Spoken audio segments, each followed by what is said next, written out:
Hi, we are talking to amazing people in construction and education about recruitment, training, and retention. Welcome to the Builders Table. I'm your host, Jennifer Wilkerson. I'm excited today on the Builders Table. We have Steve Lawrence from Fluor. He is the Talent Development Manager. He's also the Fluor Crane and Rigging Subject Matter Expert for Plant and Facility Services. So welcome, Steve. Thank you, Jennifer. So glad that you're here. I appreciate it. It's nice. We've been friends for a long time. It's the first time we're doing the podcast together. So we're going to jump in. And the first thing I just want to know is, how long have you been in the construction industry? You don't tell me your age or anything. Well, I think I'm going to give it away when I tell you I've started in June of 1988, about 2 weeks out of high school. So that puts me at just over 37 years. Wow. 2 weeks out of high school. Did you know about construction industry opportunities when you were in high school? I did, actually. My mom and stepdad, went to the local church every Sunday, and a manager of a building supply store attended church there. And they came home from church one Sunday and say, "Hey, you got a job. You start Monday after school," at 15 years old. So I started working in the building supply hardware store. Right. And worked my way up. At 16, I was able to get my Class B license, so I could drive flatbed dump truck, and deliver plywood 2x4s to job sites. And after meeting all these different contractors and seeing their sketches, go from a sketch to a complete home, I was amazed, and I was like, wow, this is good. I'm hooked. And once I graduated high school, the neighbor across the street from my mom's house, he's a crane operator. And he says, "Hey kid, you want a real job? I know you just graduated." I'm like, "What do you mean by real job?" He's like, "What do you make right now?" I said, $4.25 an hour. I mean, I'm 90 cents over minimum wage. It was $3.35. You're thinking, I'm doing good. I'm doing good. He's like, "I can get you $10 an hour." I was like, "Sign me up." He's like, "All right." Next thing I know, I'm on this old beat-up school bus riding into a paper mill up in rural and Maine. How old now are you? 18? 18. Okay. 2 weeks out of high school. And next thing I know, I'm riding on a school bus into this paper mill with 60 of the meanest people I've ever met in my life. I mean, they were rough, tough iron workers. And here I am, iron worker helper. Gotcha. And That was it? been a great ride since. So even though they were mean, you still decided you wanted to keep doing it? Yeah, they were tough, but what they were doing was vetting me. I figured it out, They rode me and tried to get me to quit. Really? And I saw 3 other people my age, they didn't last a month. Gotcha. They were gone. But I stuck through it, got through it. And at the end of that project, a couple guys, they said, "Hey, we're going to this other paper mill about, 200 miles north. You want to go? It's 6 months of work. You want to go with us?" "Really? You want me to go?" And they're like, "Hell yeah, kid, come on." And the rest is history. And the rest is history. So it's interesting you talk about ironworking. So there might be people that don't really know. So what does an iron worker do? Like what does that job look like, that career? Okay, so with ironworking, when you're in a city, take a look around. Look at the skyscrapers, the hotel you stay in. This building, for instance, it's made out of steel, I-beams. Someone's got to put those I-beams up and connect them, put bolts in them, weld some connections, put the decking on, the floor decking, the roof decking, and ironworkers, that's what we do. We take truckloads of I-beams, steel beams, off a 18-wheeler, put them on the ground. We have a crane sitting over here, and we stand up four columns, they're called, the 4 uprights. Then we connect them together with steel I-beams horizontally. And then we just build and build and build from there out. That's so and cool. It's so cool, you pull on a job site and steel's all offloaded, the crane's ready. I was a connector for probably a good 8 years, me and my old partner, Loose Boat Larry. What was his name? Loose Bolt Larry? I gave him the nickname Loose Bolt Larry. So when you're a connector, you got your 4 columns. And back in the day, back in what I call the 1900s, we used to climb the columns. You would lock your feet in, grab the beam, and you'd climb. And you had to be strong to do that. And there's holes punched in the steel columns. And you've got spud wrenches, a wrench that's tapered to a pointy end, so you can align these holes that are drilled in the steel beams. Well, when you got to where the first beam's going to connect, you take your spud wrench and you stab it in a hole, and then you could stand on it. And the crane brings the beam in, and you get the beam, you throw a bolt in it, and the bolts are 3/4 inch diameter, a couple inches long. So you connect that one end, and then you take off while the crane's still holding it with a steel wire. We call it a choker. So you go across the end, you cross around that choker, and the I-beam's swaying back and forth. So you're out there on this I-beam just kind of swinging around, and you got to connect the second end to the next column, the next upright, with another bolt. So you take out your spud wrench, stab it in a hole, and put a bolt in it. So my partner, getting back to Loose Bolt Larry, we called it the front seat and the back seat. 2 connectors. Connectors are the people that, put the beams in place. So Larry would be in the front seat, so he'd throw 1 loose bolt in it, maybe 2. Or I'd give him a spud wrench. I'd take my wrench out and I'd hand it over his shoulder, and he'd just grab it, put the wrench in, stab a bolt, tighten it up a little bit, and he would take off, walking on top of a beam that's 4 to 6 inches wide.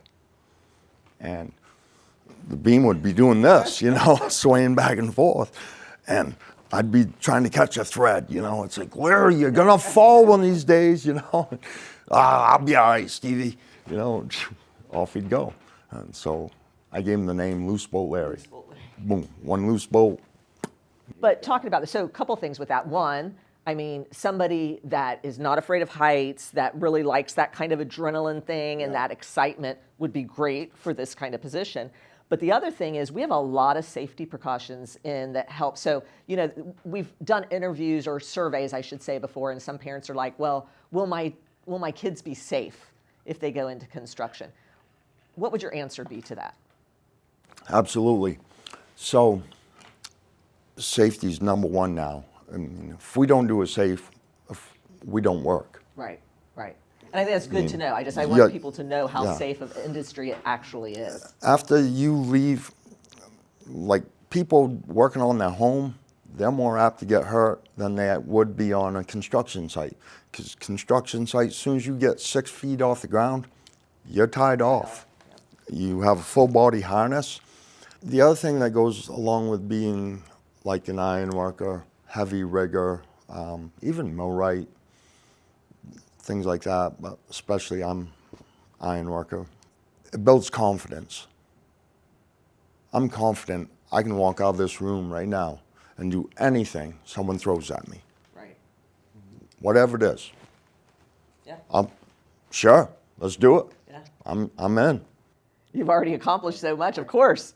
If I can hang iron, I can do anything in this world. So having that confidence level has just made me a better person, I think.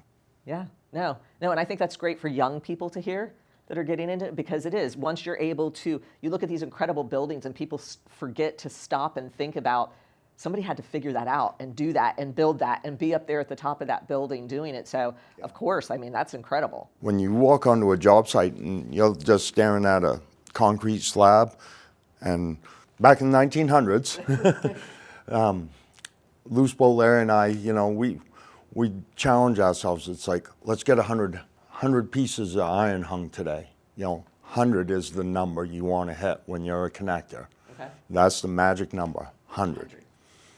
We couldn't hit it, man. We was like 80, 85, On our good day, real good days, it'd be 90, 92. And one day we was at 99, and we're like, we're gonna hit it. We're gonna do it, man. And Butch, the boss, he's like, y'all come down, come on down. We're done. I gotta get to the house. I'm like, one more. He's like, nope. It's like, I thought Larry slid down that column because we didn't have tie off. We were following OSHA standards, and OSHA standards said connectors, ironworker connectors, could go 30 feet. At that time, yeah. At that time without tying off. So Larry slides down the column, and Butch just ran for his truck. He's like, here goes Larry. Messed up my 100. He pulls out his spud wrench, and he's gonna, Oh, God. like, Larry, don't do it, man. That's crazy. Well, But no, confidence is a key. Absolutely, absolutely. And you've done this, so you said 37 years. What do you like most about the construction industry? Now I'm fortunate enough where I'm not on my tools anymore. There's a lot of times I miss it, but now I travel around the nation to all those sites that we have a maintenance presence. So I get to go to Phoenix, Los Angeles, Boston, Minneapolis, Houston, Florida, I mean, everywhere, Atlanta. I travel and I meet so many new people because I'm an NCCER instructor for ironworking, rigging, signal person, and now NCCER is breaking out overhead crane operator certification. And I'm super excited about that because our maintenance folks, we utilize overhead cranes every single day. So I get to meet a lot of great people, and they make fun of the way I talk because I'm from Maine and I'm a Yankee. Really? I didn't notice. You didn't? So a lot of these folks can turn into long-term friendships, lifelong friendships. I can pick up my phone right now and call 10 different people in 10 different states. They're gonna pick up the phone, they're gonna say, what's going on, Iron Dog? You know, what you been doing? You hiring? It's like, nah, man, just want to check in. Right. You know, and like we never missed a beat. So the best thing I like about what I do now is the traveling, meeting new people, making those new friendships, sharing my experiences. Thank the Lord that I've never got another person hurt due to me taking shortcuts. Mm-hmm. Yeah. You know, but otherwise, no, it's been a great ride, and I love it. I hear it so many times. People talk about the camaraderie and the friendship. So it's not just you. I mean, everyone you talk to, at some point in the conversation, it comes up about all the people you get to meet, all the different types of people, and how you have these great friendships. So I think that's another thing that's super appealing about our industry is you do get to travel. You get to travel whether you're working project site to project site or you're doing something as you, like a talent development manager, you're going and doing training and checking on people. So I think there's huge opportunities just to kind of build out so many friendships, see so many cool places, right? And yeah, absolutely. And the other thing, when I do my training, first thing I do when I step in the room and I've got 10 complete strangers, you know, sitting at these tables. Got 8 of them sitting at the very rear table, you know. Nobody wants to sit on that first Nobody pew. wants to sit up front. It's like, all right, y'all, come on up. I can't see good. I can't hear good. I'm old. So come up closer. And first thing I tell them, I introduce myself, and I said, I'm going to give you a little background. Been doing this 37 years, probably longer than most of you have been alive. I'm not the safety guy. I'm not the corporate guy. I'm just an old iron worker that can read and write. And you do way more than that. There's way more math and stuff that people, I mean, come on, math and science and ironworking, rigging, crane, any of those. Math huge. is super cool. Huge. Don't get me started on the math. I'm like a math teacher and I tell them that. I'm like, folks, get ready. You're going to do some math. Yeah. That's why you got a calculator. That's why there's a pencil with an eraser and paper. But yeah, we do an incredible amount of math, and coming from the trades and being an instructor, they appreciate that more than the person that come out of college, learned everything through the books. Right. You know, so they appreciate that. And once you get their confidence, that they're confident that I can teach them, you got them. Did you ever think you'd be a teacher? Never, never. But raising my wife and I, we got together. I was a single dad, had 2 little boys. My wife was a single mom with 1 little boy, same age as my youngest, and her son, same age. So we raised 3 sons together. And you don't realize it as a parent, but you're teaching. Yeah. You're an instructor. Yes. And you are. so now that we're empty nesters, instructing came easy to me, and I enjoy it because I miss being the dad teacher. Gotcha. But as we talked about earlier, my youngest son, he's super good at computer stuff. But when it comes to learning carpentry, plumbing, electrical, you know, he's like, "Hey, Dad, think you swing by the house, you know, and give me a hand with this?" And like, absolutely, I love that stuff. Yeah, but that's so cool because, you know, that's the whole thing is there's opportunities for everyone. Everyone has different interests. I mean, construction's not for everyone. Computers aren't for everyone. So I think that's the beauty of construction. Like if you think about your career, ironworker, rigger, SME, instructor, people forget like there's a whole bunch of different stuff you can do in construction. You don't have to like, well, I'm going to be a welder for the rest of my life. That's not how it is. No. And what's really great that I've been learning, because I'm still learning, because no one can take knowledge away from you. And so I try to gain as much knowledge as I can along the way. But I learned from my son. Yeah. I think I was talking to Kathy earlier, and I told her when my youngest boy bought his first Ford Ranger pickup truck, I run over the Napa parts store and I buy him the Haynes repair manual, you know, that thick, costs $14, $15. And I'm like, "Here you go, kid. You know, you're gonna need this." And he's like, "I don't need that, Dad. I got YouTube." I'm like, "YouTube? What's that?"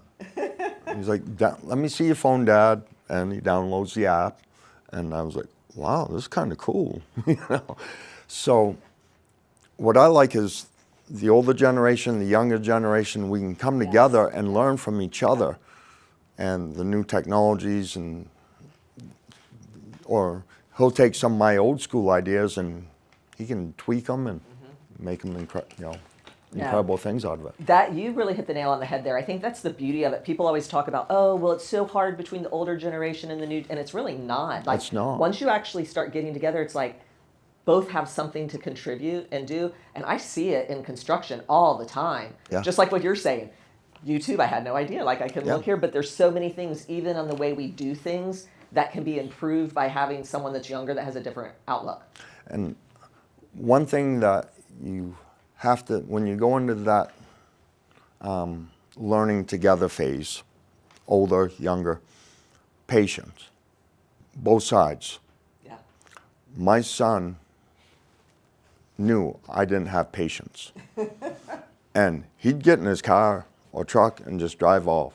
He'd like, "Dad, I can't talk with you. I can't deal with you. You have no patience." And so I had to step back and take a breath and hear him out. He's like, "Dad, I've got stuff to say. You just won't let me say it." Yeah. And that's hard sometimes. And I was like, "Wow, I'm sorry." You know? Right. And shut my mouth for a minute. That's fine. Well, we all have that to learn, right? It's really, that is hard. Yeah, it's hard no matter who you are, I think. But, you know, I'm just sitting here thinking about your career and all the things that you've done. What do you think are some things that because you're in the construction industry, you've been in it, that has enabled you to do that maybe if you pursued a different career, you wouldn't have been able to do? That goes back to confidence building. Again, walk out that door, I'll go climb a mountain right now. I'll go jump in the ocean, go for a swim. I'm confident I'll come back from that swim. I'm confident I can summit that mountain. If I was, say, still in rural Maine, I'd be the manager of the True Value hardware store by now.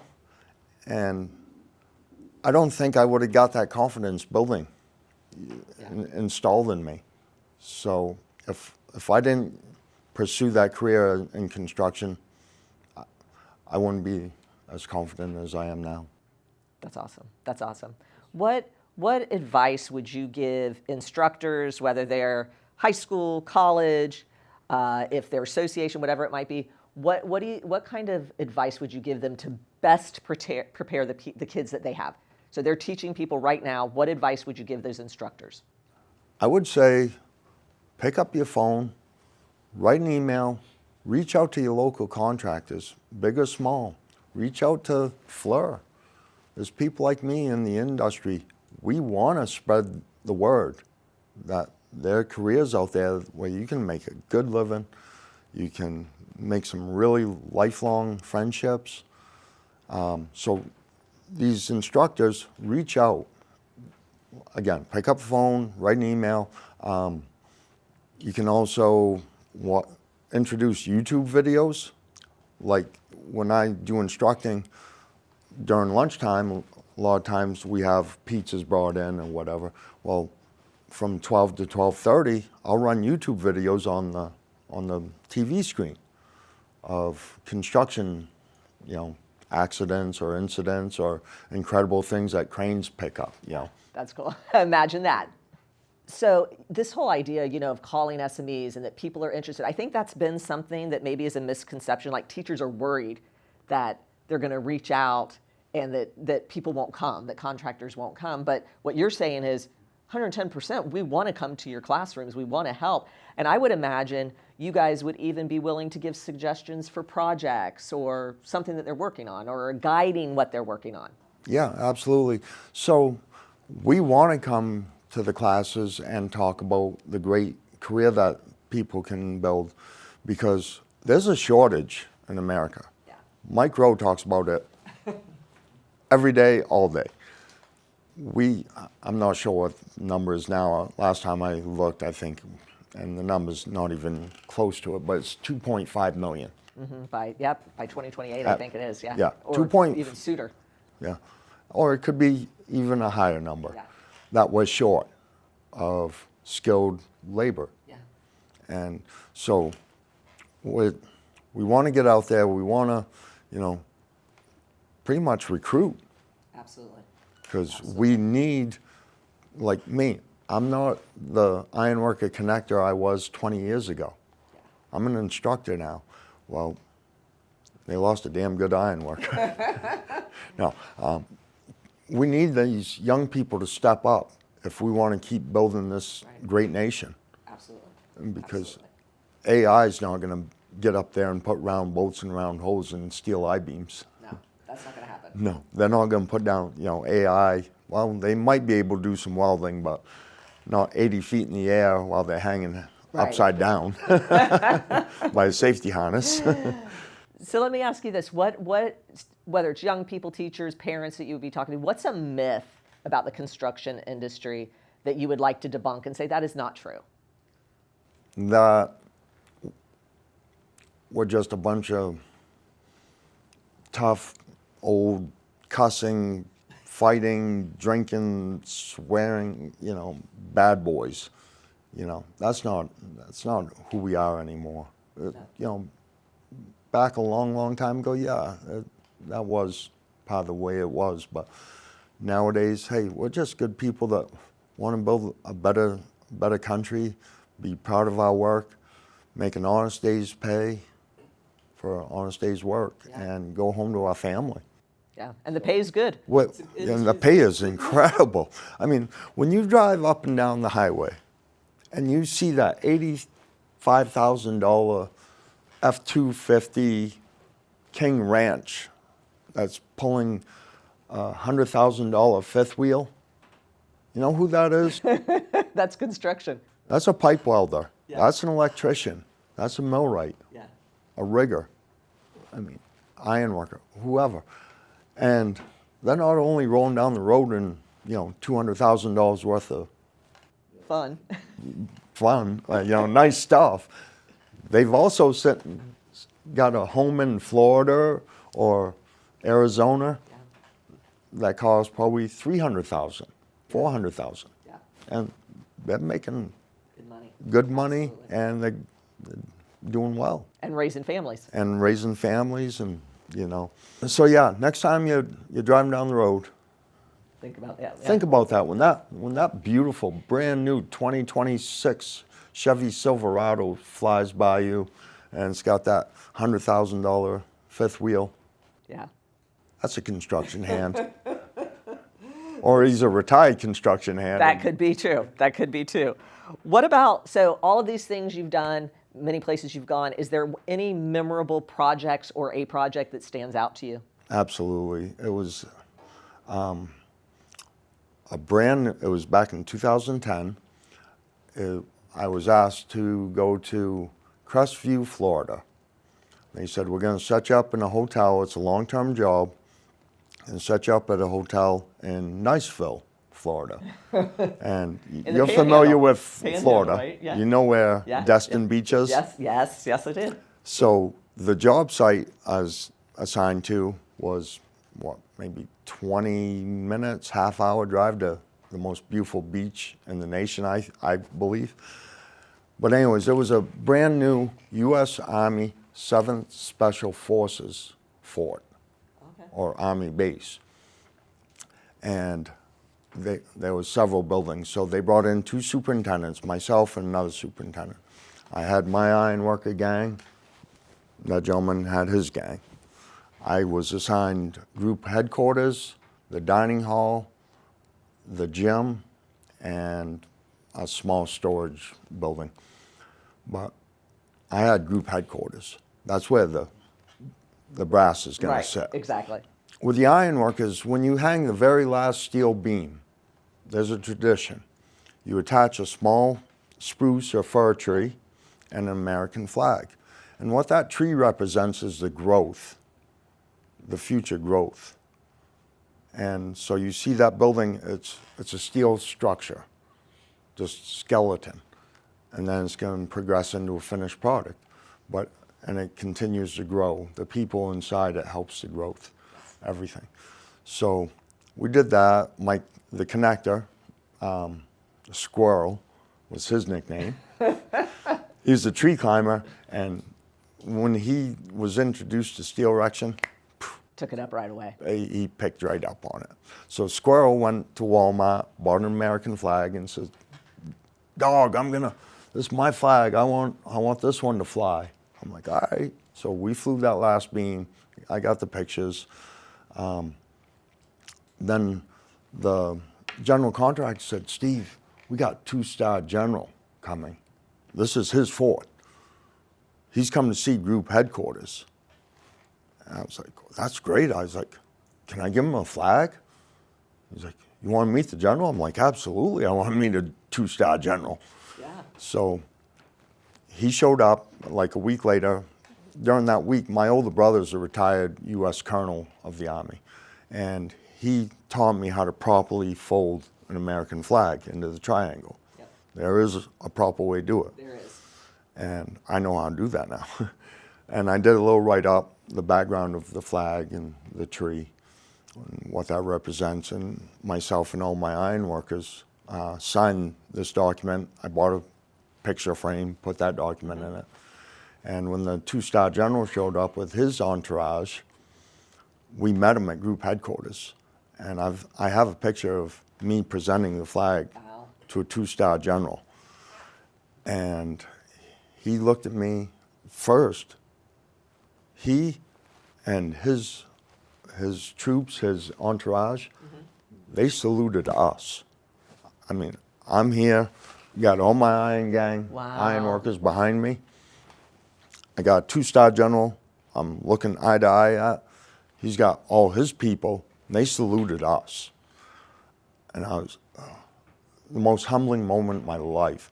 And that general said, Mr. Lawrence, this American flag is going to be displayed in our display case at the entrance of this fort as long as this fort stands.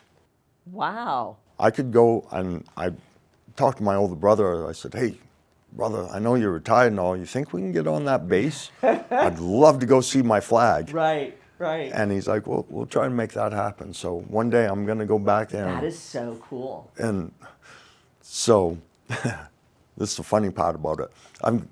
One of the foremen that work for me, his name's King J.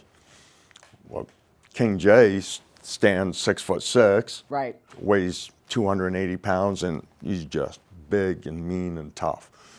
And so I'm locked eyes with a 2-star general. King J's locked eyes with a major, who's the right-hand man to this general.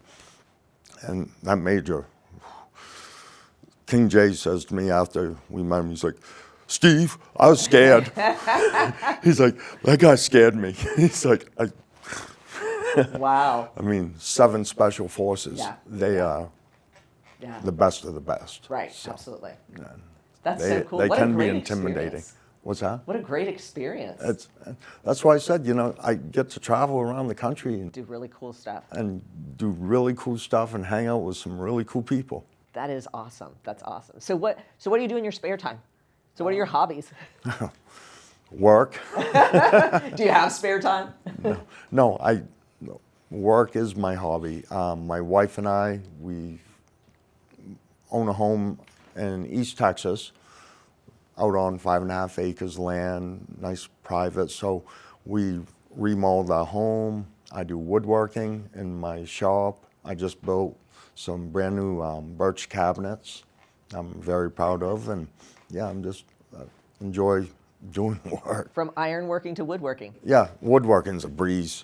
I mean, again, confidence. Yeah, no, that's cool. I buy 14 sheets of birch plywood. I'm confident I can build brand new cabinets.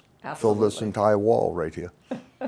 So what's next for you? Have any plan? Are you just going to keep doing this for a while? Yeah, I've got to go. I figured another 15 years, and you know, we'll When see you love where what it you goes. do. I love what I do. There's not a lot of people who say I love my job. Right. But when you do. I'm one of those people. I love my job. No, and I know you do because I've known you long enough to know that you do. And Fluor, how long have you been with Fluor? 10 years. Actually, 10 years this last June. That's awesome. Fluor's a great company. They are. We're a Fortune 500 company. We've all over the entire world. Yeah. We have sites. Which is very cool too for people that want to travel internationally. They don't realize there's a lot of construction companies. You get to go everywhere. Yeah. Every once in a while, a few years ago, the wife's like, "Hey, what they got going on over in the UK or Ireland or somewhere, somewhere like that?" And I'm like, "Oh, there's a couple openings in Denmark." I was this close to going to Kazakhstan, and I'm glad I didn't because the people that went there, they got stuck over there because of COVID, Oh, during COVID. Wow. and they couldn't come back. No, that's good you didn't go. Yeah, so Yeah. I was glad I didn't do that trip, but No, for sure. For sure. no, the travel is just great, and the opportunities, a company like Fleur, it's endless. It is. It is. It's very cool. Well, I'm so glad that you got to come and spend some time with us. So thank you for telling us your story. I'm sure we'll hear a lot more. I'm sure you'll have other things, interesting places you're going, and maybe even a few names besides Squirrel and Iron King Dog J and Loose Boat Larry. and Loose Bolt Larry. We can't forget. One thing I would like to add, though, making it 37 years, I've had a devoted wife, a wonderful wife that's been supportive, through the good, the bad. She's been there through the tough times. Right. And now she's enjoying the good times, Right. as I am too. But without, an incredible partner in life, Yeah. like my wife Amy, then I wouldn't be who I am now.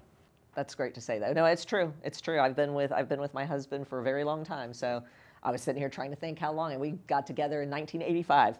Wow. So it's been a long time. Yeah. But you are absolutely right. It's great to have a partner that supports you. Yeah. Very important. To be successful, you have to have a partner that supports you. Yeah, absolutely. All right, well, great. Well, Thanks thank you, again. Jennifer.